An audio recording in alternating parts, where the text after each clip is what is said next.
Hello and welcome everybody to this, our first podcast of Reasons to Believe Africa, probing sound science and testable truth. It's my absolute pleasure to welcome my friend and colleague of many, many years, Professor David Block. Many of you will know he is the Emeritus Professor of Applied Mathematics. He's an astronomer and more recently appointed as the Director for Reasons to Believe Africa. David, thank you for joining us on this first podcast. Thank you so much, Andy. It's a greatest of joys to be here with you and with my dearest friend, Professor Fazio. Well, David, why don't you go ahead and just introduce Professor Fazio and then we'll get right into it. Certainly. Giovanni Fazio is one of the greatest legends, I would say, in the domain of infrared astronomy. He served as principal investigator for the first infrared astronomical telescope to fly on the Spacelab 2 flight of the Space Shuttle. That was way back, Andy, in 1985. But our collaboration really started years later because in 1984, Giovanni Fazio was elected principal investigator of the infrared array camera known as IRAC, which was on board the Spitzer Space Telescope, one of NASA's great observatories. The Spitzer Space Telescope was launched in 2003, as I recall. But what's extremely interesting about Professor Fazio are his awards. Just to name but two of them, Andy, the Royal Society of London Co-Spar Massey Award, the gold medal, which was awarded in 2008. And then, perhaps even more prestigious or equally prestigious, was the Henry Norris Russell Lectureship in 2015, which is awarded to the best of the best. His current research interests include galaxies, star formation, black holes, ultraluminous galaxies, brown dwarfs, and so on. But this is the legend we have in front of us and my dearest friend and collaborator, and it's just awesome to have him here, Andy. Thank you so much, David. So, Professor Fazio, I want to take you back to the very early 1960s when you joined what was then the Smithsonian Astrophysical Observatory and the Harvard College Observatory. Just tell us a little bit about that research and some of the conditions under which you worked back in those formative years, if you would, please, Professor. Okay, thanks, Andy, and thanks very much, David, for your very generous introduction. It was very kind of you. When I wasn't trained as an astronomer, and in fact, I've never had an astronomy course in my life. I was trained as an elementary particle physicist, and when I went to my first position as at the University of Rochester on the faculty there, we read an article by a very famous professor, Philip Morrison at Cornell University, that what appeared to be two galaxies in collision. It was a strong source of radio called Cygnus A, and these two, the image of Cygnus A looked like two colliding galaxies together. So Philip Morrison suggested that this could be a antimatter galaxies in collision, and they were producing copious gamma rays. Yeah. And so being an elementary particle physicist with instrumentation, we said, we can detect those gamma rays very easily. So we dropped my elementary particle physics and went after this unusual source in the sky. Well, it was a long story after that. So what we had to do is, because gamma rays were absorbed by the atmosphere, we had to build a gamma ray detector, which we knew how to do, but then we had to fly it in a high altitude balloon because the gamma rays are absorbed by the atmosphere. So we did that right away. This was in 1959. And it was we flew them, and we flew them, and we flew them, and we flew them, and we found nothing. And every time I'd go up, I'd set a new lower limit. And this went on for 10 years, actually, and kept setting, but we never detected. It turned out it wasn't a two galaxies in collision, but just an elliptical galaxy with a dust band across it. So that made me. That changed me from elementary particle physics to astronomy. I was hooked then on doing this, even though doing gamma ray astronomy at that time was extremely difficult. But I did get to put a gamma ray detector on NASA's orbiting solar observatory to look for gamma rays from the sun, which we did, and that was launched in 1962.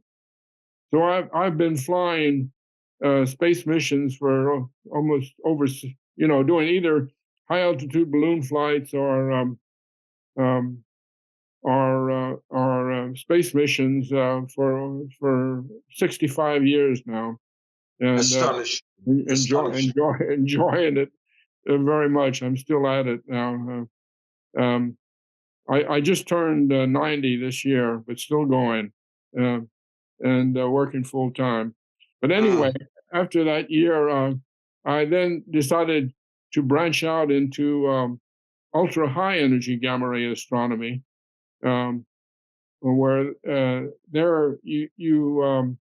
the ultra high energy gamma ray astronomy can be done from the ground, because the gamma rays are so energetic, they interact in the atmosphere, causing what is called a particle shower, and this can be detected on the ground. So again, and I built a 10-meter reflector, optical reflector, out in Mount Hopkins, Arizona, just south of Tucson, to look for the gamma rays there. And so we looked, and at the Crab Nebula, a supernova that had occurred, and we looked for 3 years and got a 3 sigma effect. And so after 1 year of tracing high altitude, low energy gamma rays, and then another 5 years or so trying to trace ultra high energies, and that I said, this has got to stop. I said, the amount of work divided by the number of photons I was detecting approached infinity. So I said, this has got to, so it got to change. And since I knew how to fly balloons, I decided to go into infrared astronomy. This was about 1970 or so. I did this, and that turned something I never regret, and it turned out to be very, very promising. So what I did is I built a 1 meter balloon-borne telescope for far infrared astronomy. And Professor Frank Lowe was sort of the father of infrared astronomy, helped me with the mirror and the detectors and everything.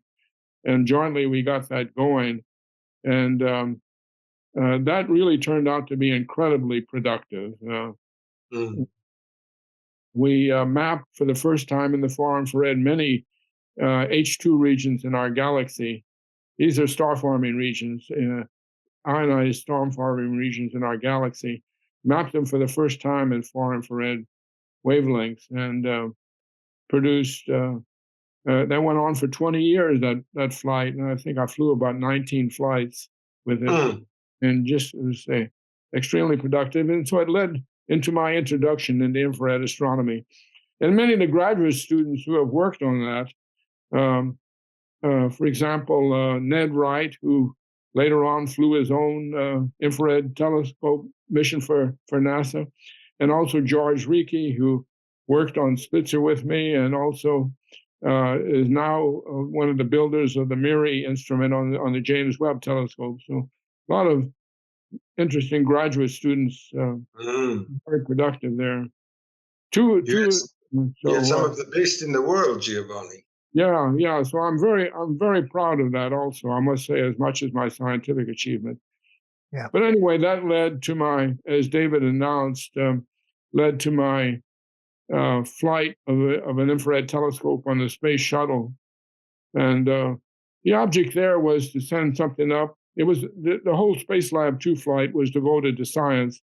I think there were 11 or 12 experiments, X-ray, cosmic ray, plasma physics.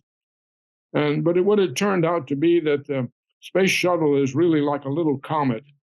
Water gets absorbed in the tiles and is then emitted when it gets into space. So there's a cloud of water vapor around the shuttle, and that's a death knell for infrared astronomy because water vapor absorbs infrared radiation.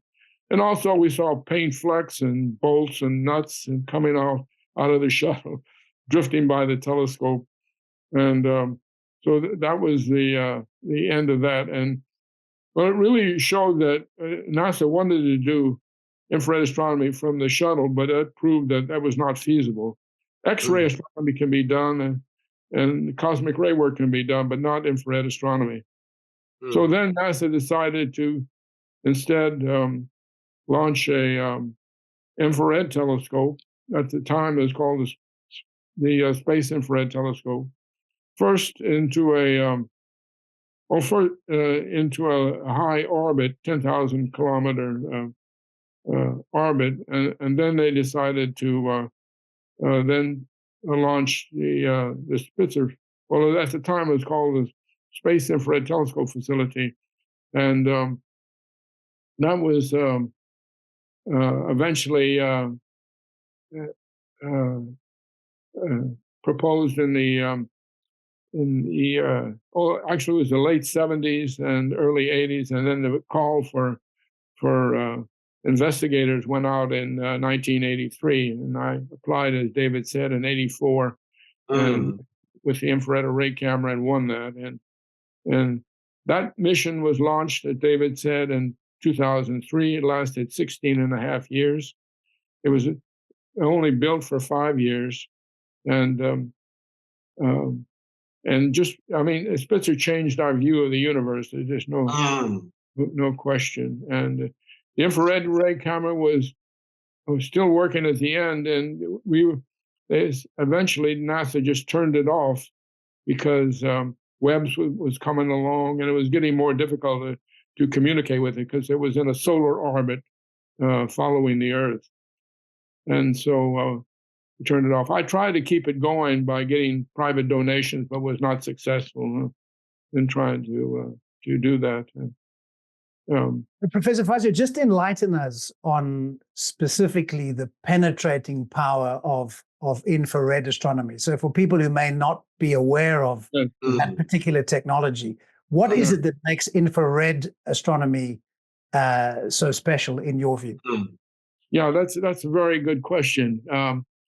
Let me say the infrared radiation is the radiation just beyond the red part in the electromagnetic spectrum.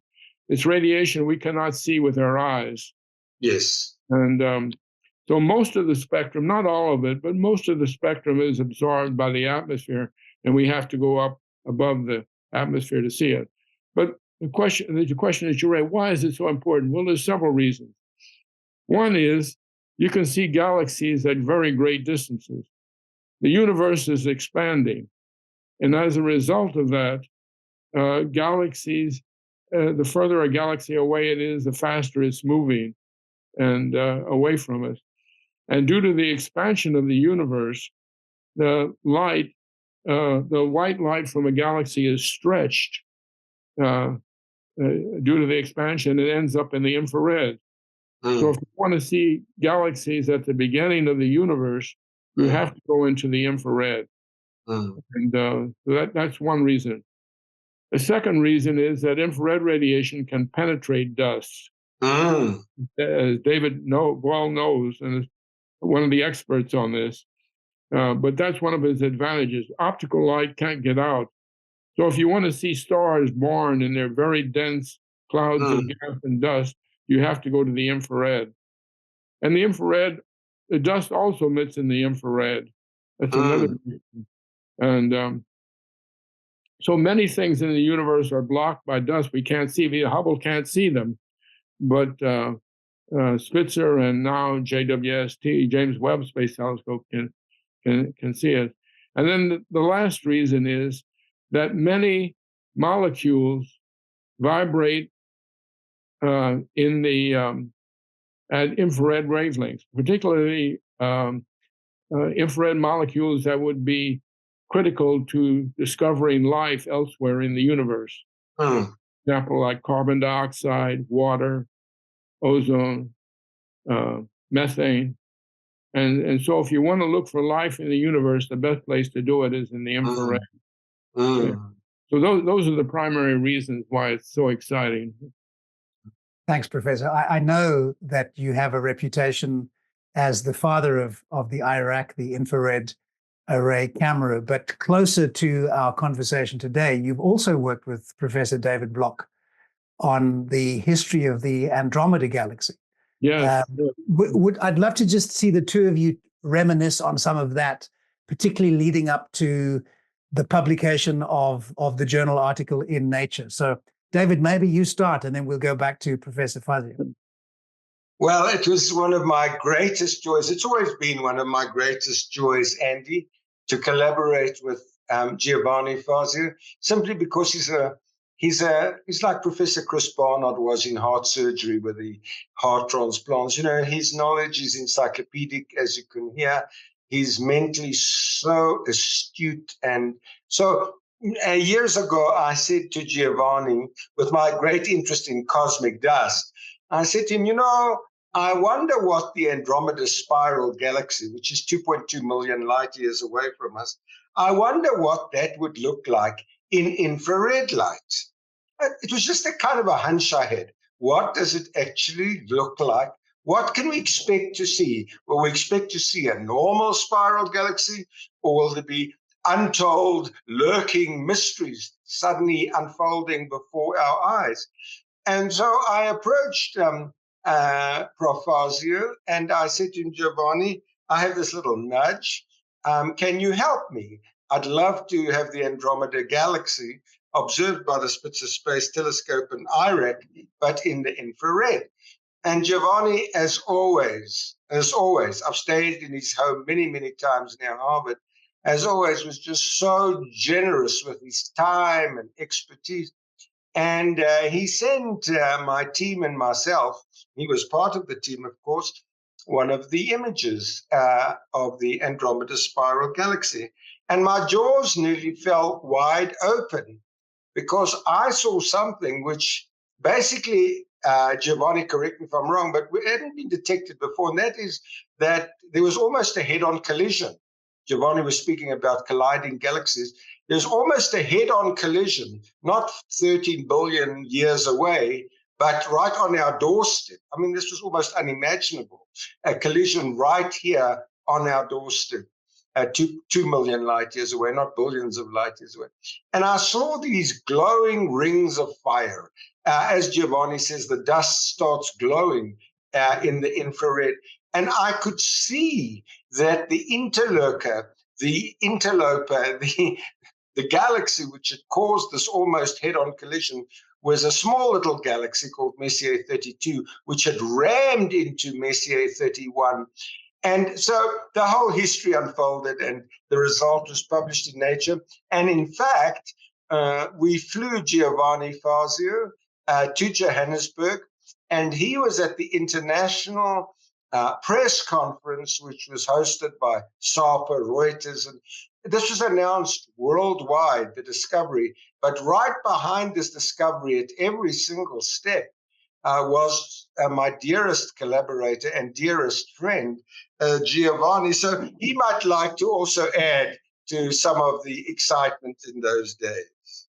Okay, yeah, that was really quite something. David led this effort, and I thank him for getting me involved with it and everything. But it is also one of my outstanding results from the infrared array camera. I never remember. I'll never forget going to work that morning in Johannesburg to see David, and along the way I see the newspapers advertising posted, and there above the fold was,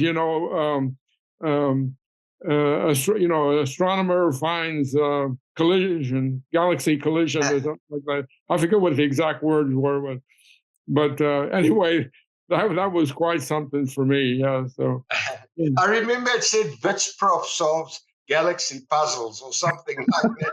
But yeah, it was so funny. I mean, there you were. We were driving in the car, and you saw this, as you say, above the fold and on the street poles. I was very thrilled about that, Giovanni, because it's not often that astronomical research is featured in the same level of interest as, say, President A meeting King B or so on. Yeah, and then we gave a fantastic talk at the auditorium with Watertrand University, which was really fun. I recall also, David, that was a Yes. great. Yeah, David and I both shared the stage there, and that was a lot of fun. I loved working with David. He's always excited and got me more involved in galaxies, and I'm very appreciative of that.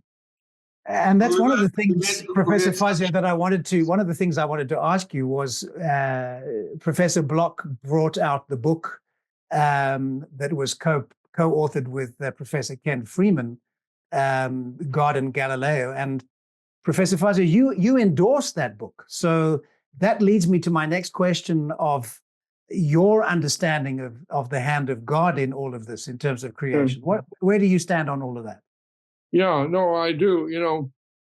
Most of the people I work with are either agnostic or atheist, and that seems to prevail through the upper echelons of science. And I consider myself a very religious person. I'm a Roman Catholic, practicing Roman Catholic, and I find no conflict with religion and science. And in fact, when I give a talk on the origin of the universe and everything, I always make the comment at the end, and that several things. First of all, when you look at the universe and you see where we are in it and our position, and the first reaction is, wow, we are nothing.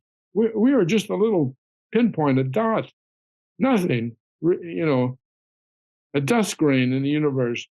But then I say, looky, with a few kilograms of gray matter above in our head, we were able to contemplate what the universe looked like. And this is a miraculous thing. This is an amazing thing. We don't fully appreciate that. And again, I look upon that as being a gift of God that we're able to do that. And the second thing, when you look at the universe, although it appears randomly, there's incredible order in it, and uniformity and beauty. And that, again, I find just doesn't appear randomly. I remember when I was in my Catholic grade school or elementary school, as you would call it, and the nuns would give us the example, of you walking along the beach, and all of a sudden you find a watch in the sand. You pick up the watch, you look at it, you open it up, and you see this incredible mechanism on the inside. And you say to yourself, wow, some intelligent being must have assembled this. This didn't randomly appear in the sand. And so that's another example I still remember from elementary school, that when I look at the universe, I see the hand of God in it. I don't see how anybody cannot, but most people don't, I'm afraid. So, Professor Fazio, enlighten us on that. How do you understand this notion of the hand of God in creation? Well, I said although we claim we know an awful lot about how the universe formed and everything, there's beginning to be some cracks opening up that question whether we really do or not.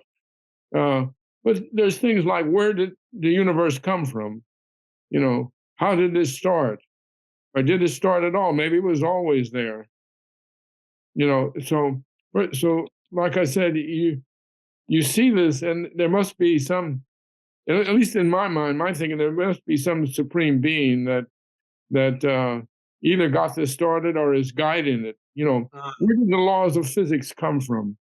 So, why do we have such laws? And somebody must have established such order and everything. I find it just difficult that the laws of physics appeared randomly. Anyway, so.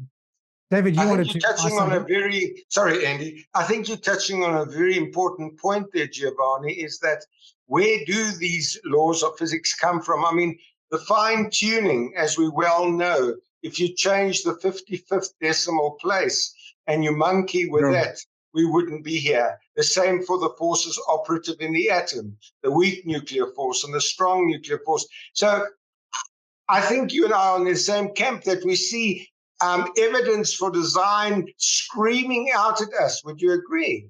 Yeah, yeah. Yeah, David is right. Just any little change, and we really small change in the way things are would make it impossible for human beings to exist. We would have never existed.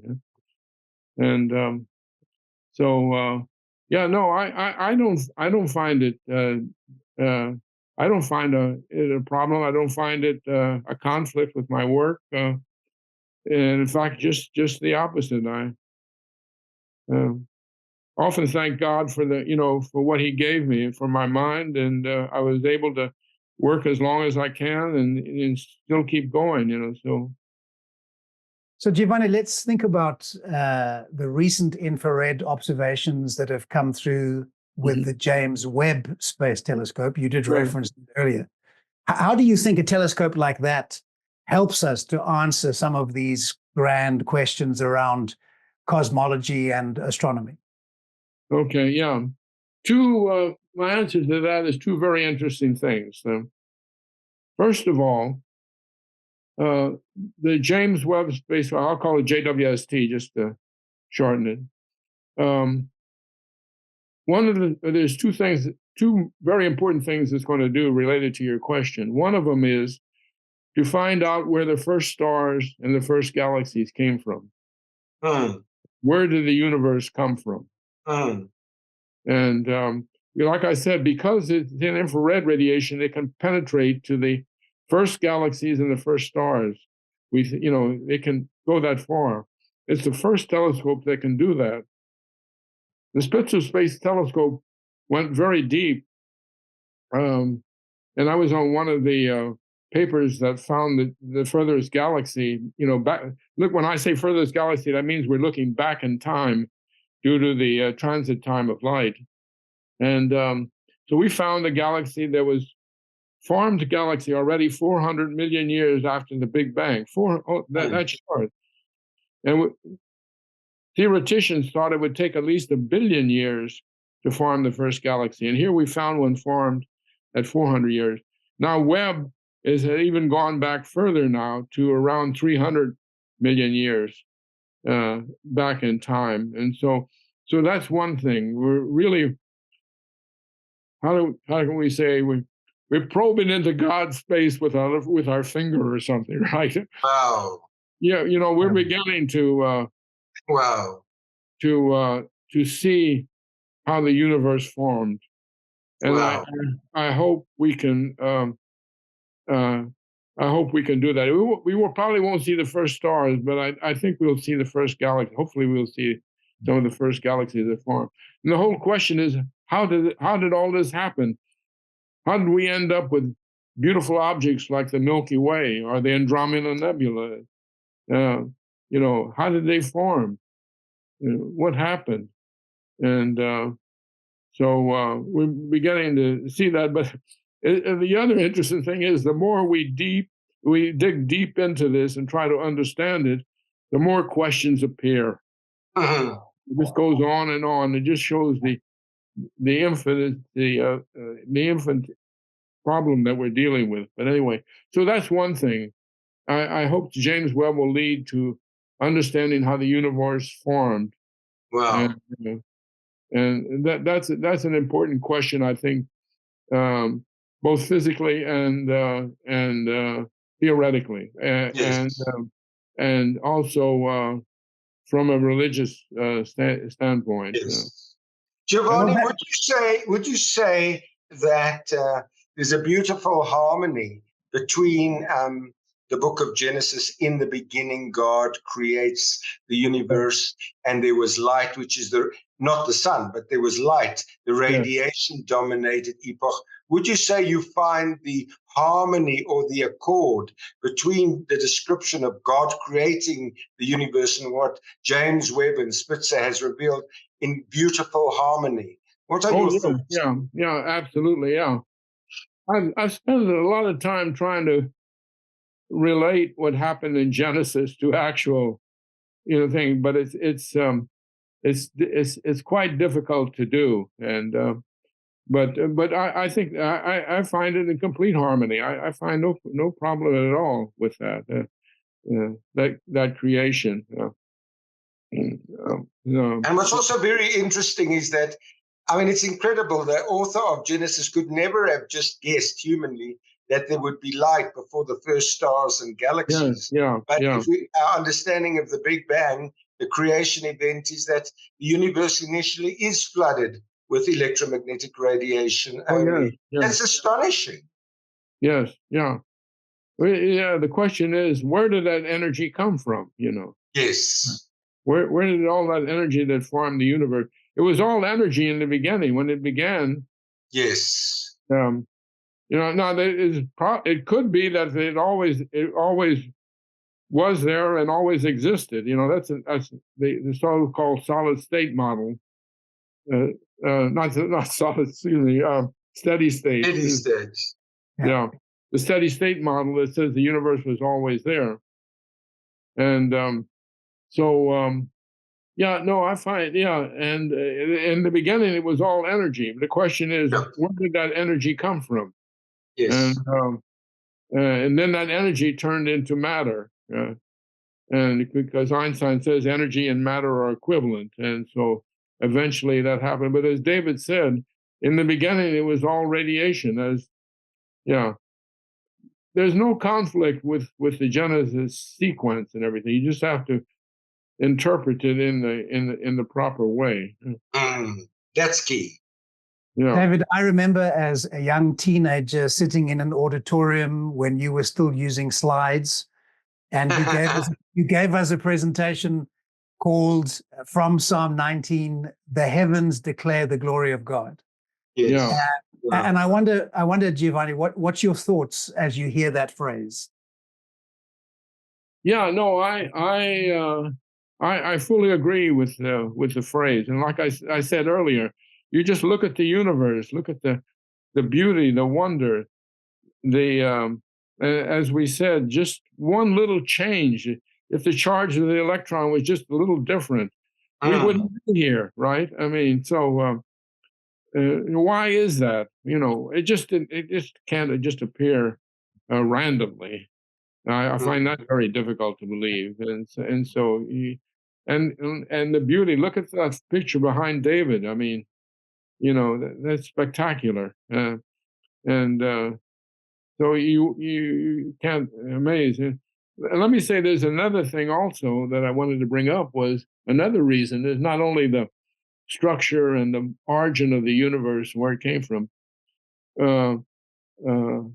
but also the JWST will go at another problem that we're trying to solve. It is looking for life in the universe and evidence for life in the universe. As I said, because infrared radiation can detect the molecules that are critical for proving that their life exists. James Webb is going to make a deep insight into I think whether we can find life in the universe or not. And so looking forward to that. And of course, whether it exists or not has got very theological great consequences. And again, whether we find it or don't find it, it opens up many theological questions. But anyway, and even the mere fact that life exists as we know it Yes. is another proof in my mind. Yeah. It's another miracle in its own right, isn't it, Giovanni? I mean, against all odds, just the charge of the electron alone, against all odds, there is a Giovanni Fazio, there is an Andy, there is a David. Against all odds, that alone, which, as you know, led to the anthropic cosmological argument, is that we are here. We should not be unaccountable. All the laws of physics, we shouldn't be here. Do you agree? Yeah. No, it's that's right. And I find it difficult that this just appeared randomly. I also, when you look at the arguments, we think that every star has planets around it. Probably every star has planets around it. And maybe 10 or 20% of them have Earth-like planets around them. And so you consider there's 200 billion stars in our Milky Way galaxy that you see behind David there, and 200 billion galaxies in the universe. So your immediate conclusion is, well, gee, life must be very, very abundant. But there's the so-called Fermi paradox that where the hell is it? That's right. They've been around much, much longer than we have. We're actually new kids on the block in the universe, right? So we should see it all around us. We should, in principle, but we don't. We don't. No. I mean, I've always said in my books, Giovanni, that I wouldn't be surprised if life in very primitive forms exists elsewhere, but whether self-aware, self-conscious human beings like you and I, who can actually, as you said earlier, understand cosmology and observe the universe, whether they exist or not, I wouldn't be surprised in a sense if it's Imago Dei. In other words, God creates us in his image, and we are unique. And we are unique in many ways, including to understand the history of the cosmos, back at the most distant galaxies and the beginnings of the universe. Your thoughts on that? I at first went along with this argument that there should be life everywhere in the universe, and but now I'm beginning to believe that we may be alone. Yes. Wow, that's astonishing. Yeah, I haven't come around to 100%, but I'm about 90% there, I think. There's too many. I just find out too many. What really, I in the past I've sat down, I've formed groups of scientists and theologians to discuss. What we did is we had the theologians tell us what they're working on, and we told the theologians what's going on in science.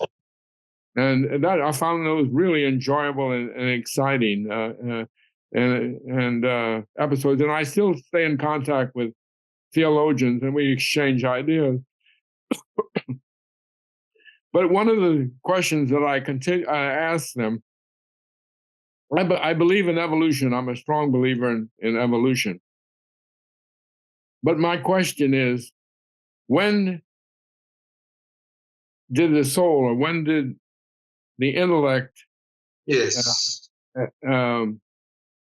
consciousness appear in the evolution cycle? When did it all of a sudden appear in evolution, or just how did that evolve? How did consciousness, free will evolve in evolution? And that's a question that really bothers me, and I've received no answer yet. Except there is one interesting book called The Divine Milieu by a Jesuit, Théodore de Chardin, and he has proposed that consciousness or free will is in every living thing, but only in different degrees, which I find is a fascinating concept. And that would solve my problem. Anyway, so that's something that really bothers me, and I still try to get some discussion on. But Giovanni, Giovanni, it's so interesting. Sorry, Andy. It's so interesting because maybe the spirit didn't involve. Maybe God breathes into us at some time, maybe 100,000 years ago, 150. Maybe God breathes into us his spirit, as Genesis says, and we become a living soul. Maybe that, once we agree that the universe is created, in other words, that there's a great designer behind it all, it's part of his master plan, is it not, Giovanni, to institute within us free will and the spirit. I mean, when we die, our spirit does not die. So I think that could be a very harmonious accord with God creating the universe and using the mechanisms, whichever mechanisms he does use, and then God creating the marvel of Giovanni Fazio. Yeah. Well, there's a lot to learn yet. Giovanni, what I'm impressed by is that at 90, you're still asking, you're still seeking, you're still looking to the Lord for deep revelation, not just through telescopes, but spiritually. Yeah. That doesn't seem to be something that I see all astronomers doing. In fact, many of them are often blinded spiritually. Your thoughts on that? Oh, yeah. No, like I said before, most of the people I work with, and in fact, you don't bring up religion at the observatory. You don't bring religious speakers at the observatory, but no, in my life, too many things happened in my life that without God's hand would have never occurred. I mean, I came from nothing. My parents had no high school education even. My father was an Italian immigrant. My mother's family came from Italy. There were no books in our house when I was growing up. We had a Funk and Wagnall's dictionary, a small encyclopedia, but there were no books in my house when I was growing up. And so how in the world did I ever end up in this position, where I am right now? The degree from MIT and working at Harvard and the Smithsonian. So, it's got to be the hand of God guiding me all the way, and I acknowledge that, and I thank God often for giving me all the gifts that I have. Wonderful. Something that David and I have spoken about before, Professor Fazio, is Christmas is upon us. Our thoughts turn towards the Star of Bethlehem, the Christmas star. As an astronomer, do you have any perspective on what that star is or could have been? Oh, I'm glad you brought that up. Boy, do I. I've looked into that quite a bit. That one really, it's another one that fascinates me. I've gone back into the Bible in several places and tried to make connections with astronomy. But that one really fascinates me. The idea of it being a comet has approached up, a supernova exploding. There's a book, I forget the star. It's called The Star of Bethlehem. It's by a professor whose name unfortunately I forget right now. A professor at the University of New Jersey, and he has the best explanation that I've seen. And he says basically, looky, the three kings were astrologers. They were astrologers. So they looked at the stars. They knew the stars and everything. And it turns out that in astrology, there were, if I remember right, I haven't gone back to this recently, but something about if there's a certain conjunction of stars that means that a king is being born, or something like this. And so they followed this star, and it wasn't a particular star, but a conjunction of planet. Not a star. I'm sorry, a conjunction of planets. Conjunction of planets. Yeah, sorry, I meant a conjunction of planets. Yeah, that if a certain conjunction of planets occurred that there'd be some unusual occurrence going to happen, and they were really out after that conjunction occurred, and they were out after to seek the origin, what that event was. And I find that quite appealing. It's a natural thing they would be doing. It wasn't something, and and that's what they traced. And they show there was such a conjunction, at the time of Christ. And let's see, there was another thing. And then it was in the I think I got this right, but don't quote me on it. That the conjunction was in Aquarius, and it's got a special meaning. And I think I got the right constellation, but anyway, and it occurred in that, and that constellation was connected with the concept that it was going to be a savior, or being born and everything. So I found that's one of the best explanations I've found. Brilliant. I think that what's so interesting, Giovanni, is that whatever the star of Bethlehem turns out to be, the lineup of the planets is certainly one explanation.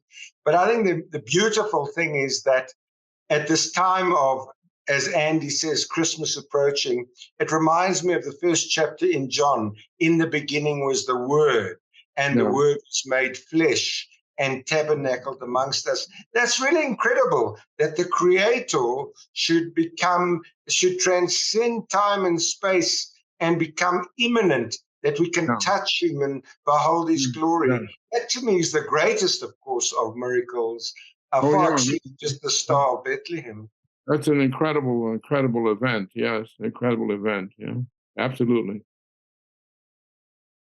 Professor Fazio, as we come towards the end of a discussion that I know could go on for weeks, if not years, one of the things that David and I wanted to ask you was, for any young physicist or astronomer watching this interview, what advice would you have for them?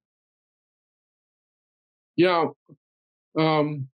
What I tell graduate students when they walk into my office for the first time is, I said, when you leave here and you graduate, I said, and get a job, find a job that you enjoy, that you want to go to work on Monday morning.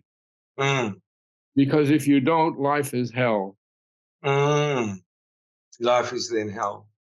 Yeah. If you don't love your work, life is hell. So I think that's quite important. And also you really, so you got to find a field and find an area that you really enjoy and love doing. And I think that keeps that keeps me going, because I tell people I love to go to work on Monday, and they think I'm crazy, Giovanni, I'm very curious to ask you. In South Africa anyway, many people reach the age of 65, as Andy knows, and they sort of retire. They stop thinking, they go into old age homes, and they perish by the age of 70 or 72 or so on. They're gone. Here you are, a marvel at 90, and you're so astute. What's your secret? Is your secret just to remain passionately in love with the cosmos? What keeps you driving to get out of bed in the morning? Well, it is. It is. I just find it fascinating. And I think it's a gift, like I said before, I think it was a gift of God that that my mind is still functioning, and that I'm very healthy, and my mind is still going. I've had no decrease. I forget names sometimes. If I get your names, excuse me, but no, yeah, no, I find that, and the way I look at it, I don't object to people retiring. Like, in David's case, he had to retire; it was a requirement. In our case, we have no such rule here. But look at David. David, even his mind keeps going. He's as active as ever right now. In fact, I think he's more active than he was when he was teaching. And and so I don't hold it against people. They're in jobs that they want to stop and do nothing. But I could not. I just could not sit on the beach and watch the waves come in. I enjoy it. I enjoy doing it, but I feel I have to. God gave me these gifts, and I have to use them the best I can to my best ability to lead.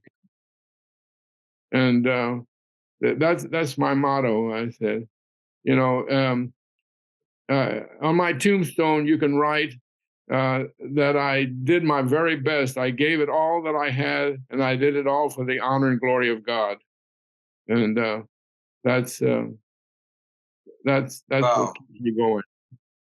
Well, that's quite what an extraordinary thought, Andy. He's done it all for the glory of God over all these 90 years, and one of the greatest pioneers I've ever had the privilege of working with and still work with, Giovanni. It just goes to show you that the human intellect, if used correctly, is a source not only of incredible knowledge and a well of truth, but Giovanni, also, it reminds me so much of the marvel and the wonder of simplicity, of just looking at one galaxy or just looking at one star, and then reflecting back on your life as you do, as Andy does, as I do, and to see God's leading. I'll never forget, Giovanni, just before we started collaborating, God gave me a verse in Isaiah, I will give you the treasures of darkness. And that's when, I started out my career in cosmic dust, not knowing where it would take me. You didn't know where the Spitzer Space Telescope would take you, but there's that enthusiasm, and it reminds me of the word enthusiasm derived from the root entheos, meaning in God. And I think that's just where you're at. Yeah, I agree. I fully agree, Dave. You said it beautifully. Well, gentlemen, I think on that note, reluctantly, I'm going to bring this conversation to a close. Professor David Block, Director of Reasons to Believe Africa, and our guest today on our very first podcast, Professor Giovanni Fazio. Thank you both for joining me today. God bless you. Thank you very much, Andy, for this opportunity. I really enjoyed talking with you and David. It was a lot of fun, actually. Thank you both so much. And it's just, as always, Giovanni, it's a singular joy and honor to have you on our first official podcast of Reasons to Believe Africa. Thank you so much, David. You've been very good to me, and I really, really appreciate it. Tell Liz and the boys hello for me, and I miss seeing them and everything, and you too. Oh, we'll meet again soon. Yeah, okay. Take care. Bye-bye. Bye-bye.